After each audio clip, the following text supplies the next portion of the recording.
का अलौकिक धाम, सनातन धर्म का सबसे प्राचीन और दुर्लभ तीर्थ, जहां ब्रह्मा, विष्णु, महेश की महिमा और चारों युगों की पौराणिक महत्ता की सत्ता के दिव्य दर्शन होते हैं।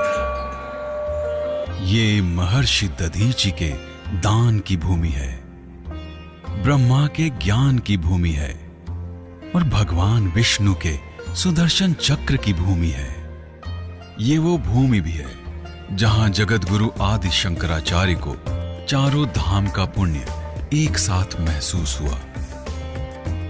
सतयुगे नैमिषारण्ये, त्रेतायाम च पुष्करे, द्वापरे कुरुक्षेत्रम, कलयुगे गंगा प्रवर्तते। अर्थात सतयुग में नैमिषारण्य, त्रेता युग में पुष्कर, द्वापर में कुरुक्षेत्र और कलयुग में गंगा जी का विशेष महत्व है, जहां मानव मात्र को मोक्ष की प्राप्ति होती है।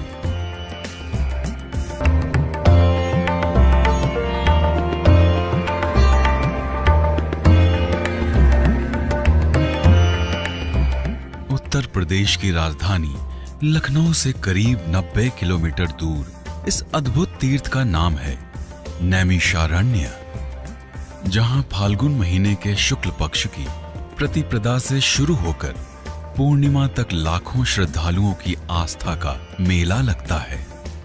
गोमती नदी के किनारे स्थित नैमिषारण्य के चक्र तीर्थ से शुरू होने वाली ये 84 कोसी परिक्रमा सीतापुर और हरदोई में पौराणिक महत्व के दिव्य धामों से गुजरती हुई मिश्रिक में 5 कोसी परिक्रमा के साथ समाप्त होती है।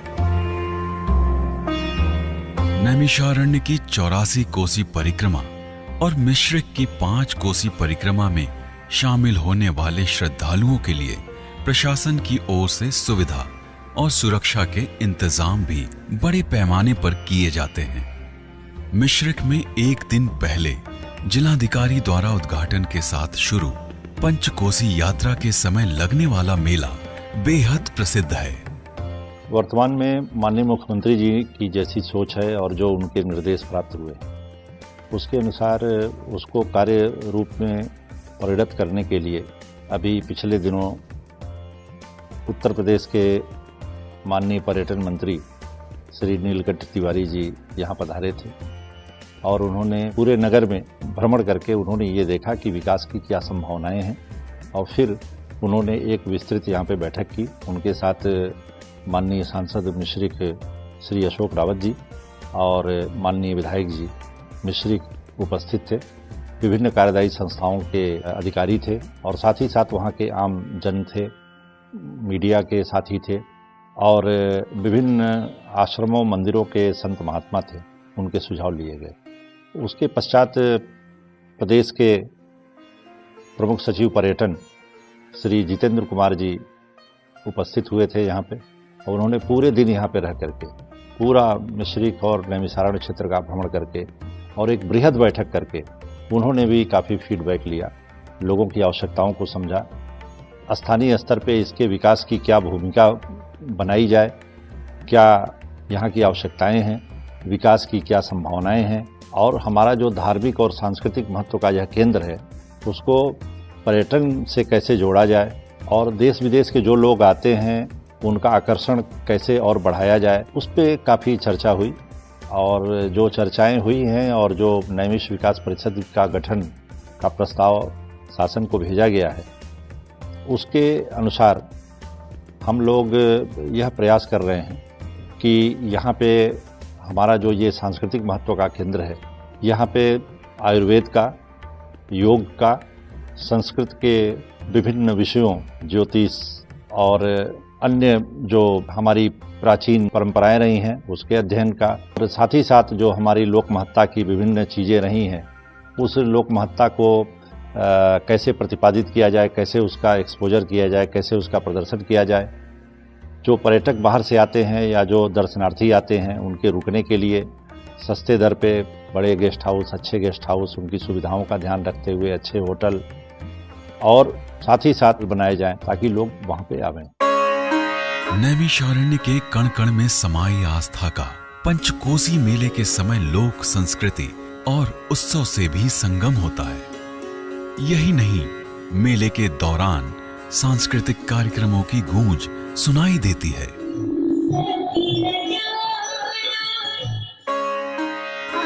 वहीं इस मेले में शामिल होना भी अलौकिक अनुभव प्रदान करता है।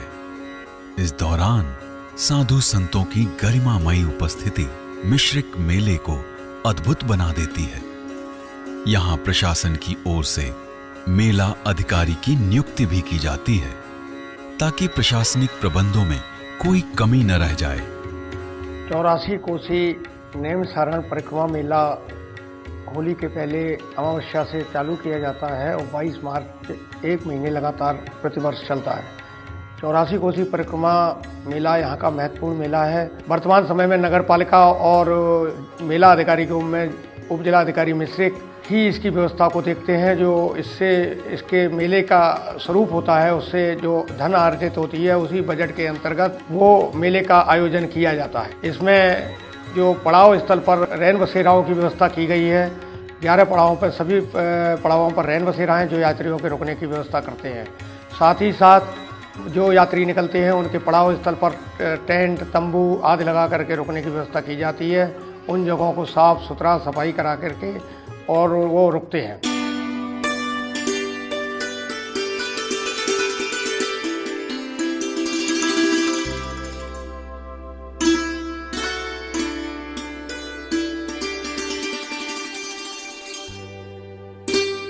नैमिषारण्य के बारे में सर्वाधिक प्रचलित मान्यता ब्रह्मांड पुराण से जुड़ी है।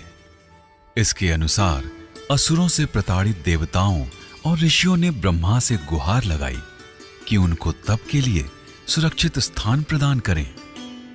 ब्रह्मा ने मनोमय चक्र की उत्पत्ति कर उसे निर्दिष्ट कर दिया कि जिस स्थान पर चक्र गिरेगा वह स्थान दानवों से सर्वाधिक सुरक्षित और पवित्र होगा। मान्यता है कि ब्रह्मा के चक्र की नेमी गिरने की वजह से ही इस स्थान को नैमिषारण्य कहा गया। इस मान्यता की पुष्टि नैमिषारण्य के चक्र तीर्थ से होती है। चक्र तीर्थ षटकोण के आकार का 120 फीट व्यास में निर्मित है, जिसमें धरती के नीचे से पवित्र जल का स्रोत निरंतर प्रवाहित होता है और पास में स्थित गोदावरी नाले के जरिए बाहर निकलता है। चक्रतीर्थम महत्पुण्यम सर्व पाप प्रनाशनम वर्तते मध्य भागे तु पृथिव्याम सर्वनाथकम। जहाँ पे हम सब लोग बैठे हुए हैं, ये पार्श्व में चक्रतीर्थ है। ऋषियों ने ब्रह्मा जी से निवेदन किया कि हमको महाराज ऐसा कोई भूभाग चाहिए जहाँ पर हम साधना, शोध, तपस्या आदि कर सकें। वो तपस्थली के रूप में एक शोधित भूमि हो। भगवान ब्रह्मा जी ने एक दिव्य मनोरम अपना मन रूपी चक्र ही उनको प्रदान किया और उसको आज्ञा दी कि जाओ एक शोधित भूमि में जहाँ कहीं भी वो अच्छी भूमि हो और जहाँ पे तपस्थली के रूप में जो जानी जा सके ऐसी भूमि की खोज करो। वो मन रूपी चक्र पूरा पृथ्वी भ्रमण करता हुआ यहाँ पे आया। मार्कंडेय पुराण में नैमिष तीर्थ का उल्लेख बारंबार आता है। मार्कंडेय पुराण के अनुसार प्रजापति ब्रह्मा ने 88,000 ऋषियों की तपस्थली के लिए नैमिषारण्य को ही चिन्हित किया था।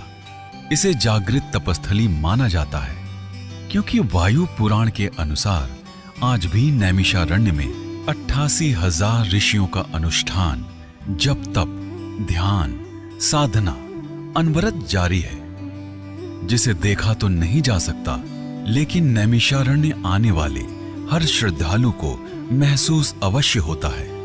ये जो आप रामादल का परिक्रमा चल रहा है, जिसके ये पड़ाव 11 पड़ाव आप लोग देख रहे हैं, तो सत्यनारायण व्रत प्रारंभ करके फिर तप करने के लिए 84 कोस में 88,000 ऋषि मुनि अपने अपने स्थान पे विराजमान होकर के तप में लीन हो गए।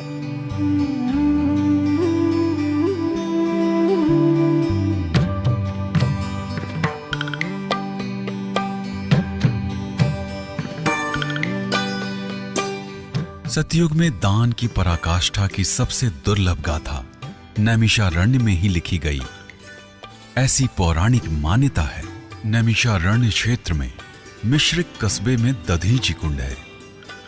मान्यता है कि वृत्तासुर के वध के लिए फाल्गुनी पूर्णिमा को जब इंद्रादि देवताओं ने महर्षि दधीचि से उनकी अस्थियों का दान मांगा, तब महर्षि दधीचि ने दान से पूर्व समस्त तीर्थों के जल में स्नान कर देवताओं के दर्शन करने की इच्छा व्यक्त की। तत्पश्चात देवताओं ने एक कुंड का निर्माण किया, जिसमें सभी तीर्थ और पवित्र नदियों का जल मिश्रित हुआ। मिश्रित जल वाले दधीचि कुंड की वजह से ही इस स्थान का नाम मिश्रित तीर्थ पड़ा, जो अब मिश्र के नाम से जाना जाता है। मिश्रित तीर्थ का तात्पर्य होता है मिला हुआ मिक्सचर। इस तीर्थ की उत्पत्ति महर्षि दधीच के लिए हुई। यज्ञों में मंत्र का गलत उच्चारण हो जाने के कारण उस यज्ञ से दैत्य वृत्तासुर की उत्पत्ति हो गई। वृत्तासुर की मृत्यु केवल वज्र के द्वारा संभव थी। दधीच से सभी देवताओं ने प्रार्थना की, आप अपनी अस्थियां हमें दे दीजिए, उनसे हम वज्र का निर्माण कर इस दैत्य को मार सकते हैं। इतना सुन करके दधीच जी ने कहा कि मेरा अहोभाग्य है कि मेरी नश्वर अस्थियों की याचना आप लोग कर रहे हैं। मैं जन कल्याण, देव कल्याण, सृष्टि कल्याण के लिए अवश्य ही अस्थिदान करूंगा, पर मैंने संकल्प लिए हैं कि त्रिलोक के समस्त तीर्थों का स्नान करूंगा। इस प्रकार सभी देवतागण जाकर के सादर आकाश पाताल मृतलोक के समस्त तीर्थों को लाए। समुद्र आदि तीर्थों को स्वर्ग पाताल में उचा। मिश्रित तीर्थ के लिए पुराणों में दिया है मिश्रितम चा महत्तम गरिष्ठ पापनाशनम यस्वत्ता पापभ्यो मुच्यते न संशया। इस तरीके से दधीच जी ने आकाश पाताल मृतलोक के समस्त तीर्थों का स्नान किया। इस प्रकार इस मिश्रित तीर्थ की उत्पत्ति हुई, जो हमारे पीछे दिखाया जा रहा है। इस प्रकार इस मिश्रित तीर्थ की उत्पत्ति हुई। मिश्रित का तात्पर्य मिला हुआ। समस्त तीर्थ आकर के यहाँ पर दधीच को स्नान करा के मिल गए। नैमिष तीर्थ की प्रसिद्ध 84 कोस की परिक्रमा की कथा भी महर्षि दधीचि के अस्थि दान से ही जुड़ी है। मान्यता है कि दान के बदले वरदान मांगने की बजाय महर्षि दधीचि ने देवताओं से वचन लिया था कि मानव मात्र के कल्याण के लिए समस्त देवता फाल्गुन मास में यहाँ पधारें और 5 दिन तक पवित्र नदियों के मिश्रित जल कुंड में स्नान करने वालों को मोक्ष प्रदान करें। इंद्र ने महर्षि दधीचि की इच्छा पूरी करने का वचन दिया। इसलिए सतयुग से ही फाल्गुन महीने की पहली तिथि से होलिका दहन तक नैमिषारण्य के संपूर्ण 84 कोस की परिक्रमा का आरंभ हुआ, जो आज भी अनवरत जारी है। मान्यता है कि त्रेता युग में मर्यादा पुरुषोत्तम भगवान श्री राम ने भी नैमिषारण्य में परिक्रमा की थी, जिसके कारण इसे रामादल भी कहा जाता है।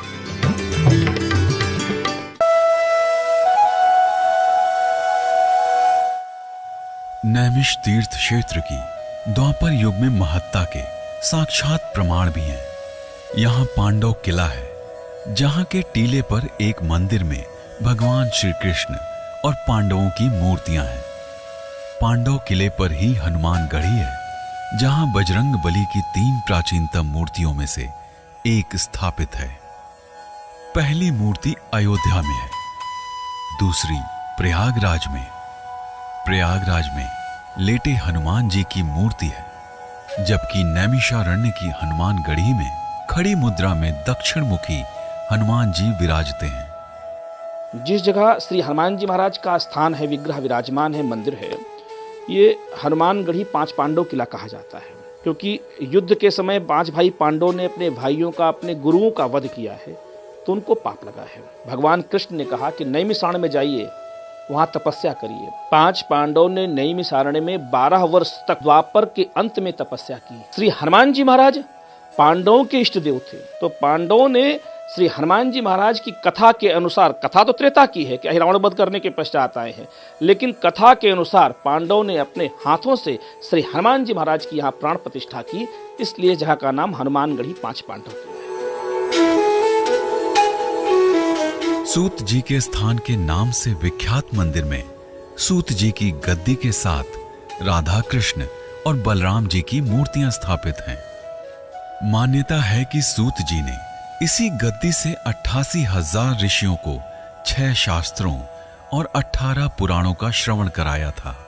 सूत जी महाराज जी की महिमा प्रत्येक पुराणों में समान रूप से हमको प्राप्त होती है। सूत जी महाराज जी ने जो पुराणों की महिमा इस स्थान पर बैठकर शौनक आदि ऋषियों को लोक कल्याण के लिए श्रवण कराई। कलयुग में जो सत्यनारायण व्रत कथा या गणेश चतुर्थी व्रत कथा या एकादशी व्रत कथा अन्यान्य की व्याख्या हम लोग बार बार करते हैं और अध्यात्म को स्वीकार करते हैं अपने जीवन में, उनका प्रचलन भी सूत जी महाराज जी ने इसी स्थान से किया।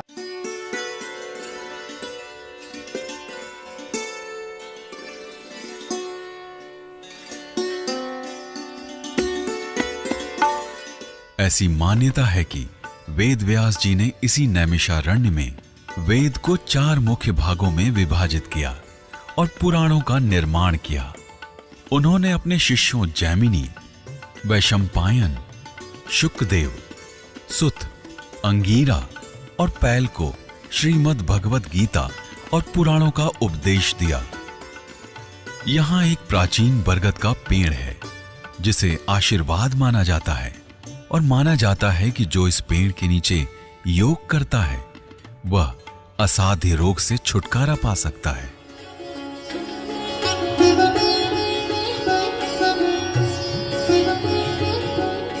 नैमिष क्षेत्र में चारों धाम मंदिर भी आकर्षण का केंद्र है। कहते हैं कि आदि शंकराचार्य द्वारा स्थापित चारों धाम पुरी, बद्रीनाथ, द्वारका और रामेश्वरम के दर्शन के बाद महर्षि गोपाल दास जब नैमिषारण्य पहुंचे तो उन्हें चारों धाम की यात्रा जैसी सामूहिक दिव्य अनुभूति हुई और उन्होंने नैमिषारण्य में 4 धाम मंदिर का निर्माण कराया। यहाँ महर्षि दधीच के लिए पृथ्वी के सारे तीर्थ नैमिषारण्य में आए, जिनमें 4 धाम हिंदू धर्म में सबसे प्रमुख तीर्थ होते हैं। तो 4 धाम भी नैमिष में आए। जहाँ पर आप खड़े हुए हैं यहाँ पर सूक्ष्म रूप से पहले 4 धाम विद्यमान थे। हमारे अनंत श्री विभूति साकेतवासी महंत श्री बाबा देवीदास जी महाराज डंका वाले बाबा के अथक प्रयास से एक ही जगह पर 4 धाम को नैमिषारण्य में स्थापित किया गया।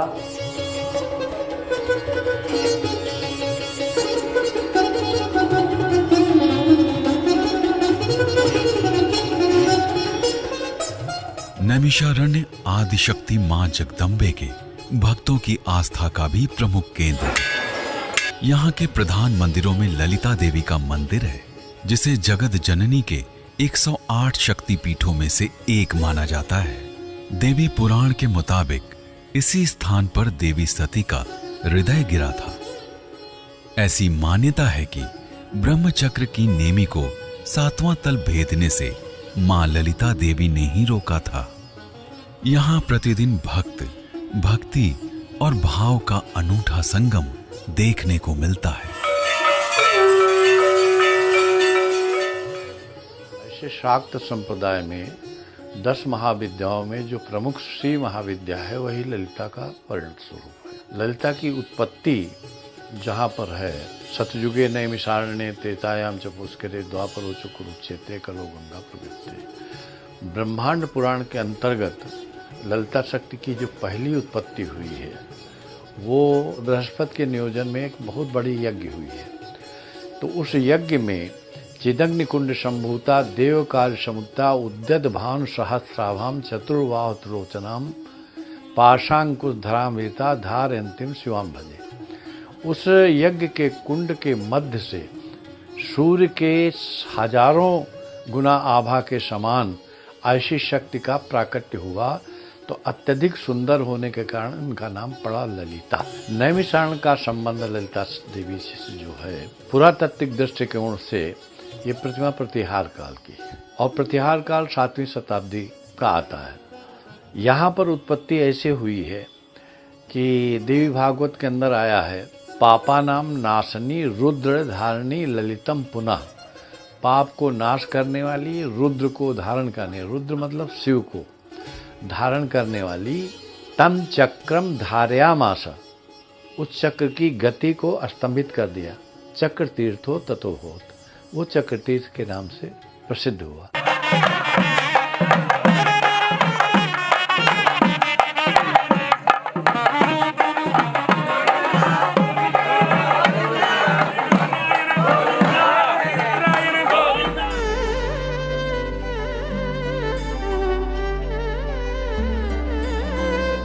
यहाँ दक्षिण भारतीय शैली में बना देवी का त्रिशक्ति मंदिर भी है, जो बेहद खूबसूरत है। आदिशक्ति के साथ ही नैमिषारण्य महादेव शिव का भी प्रमुख धाम माना जाता है। नैमिषारण्य का रुद्रावर्त मंदिर तो महादेव के चमत्कार का दुर्लभ और अनोखा प्रमाण है, जो वैज्ञानिकों को भी चकित कर देता है। गोमती नदी के तट पर स्थित रुद्रावर्त मंदिर में जब श्रद्धालु भगवान शिव को अर्पित दूध, फल, फूल गोमती नदी में प्रवाहित करते हैं, तो भगवान शिव को प्रिय बेलपत्र और फल फूल नदी में समाहित हो जाते हैं, जबकि कुछ फल प्रसाद स्वरूप वापस आ जाते हैं। मिश्रित नैमिषारण्य की धरा पर भगवान ब्रह्मा, विष्णु, महेश तीनों आए। ये रुद्रावर्त तीर्थ माता पार्वती और भगवान शंकर साक्षात जब आरण्य में पधारे हैं तो यहीं पर स्थापित हो गए। आज रुद्रावर्त तीर्थ इस सृष्टि का सबसे चमत्कारी तीर्थ है, जहां साक्षात भगवान शिव बैठ करके कलयुग में प्रसाद ग्रहण करते हैं और अपने आए हुए भक्तों को प्रसाद देते हैं।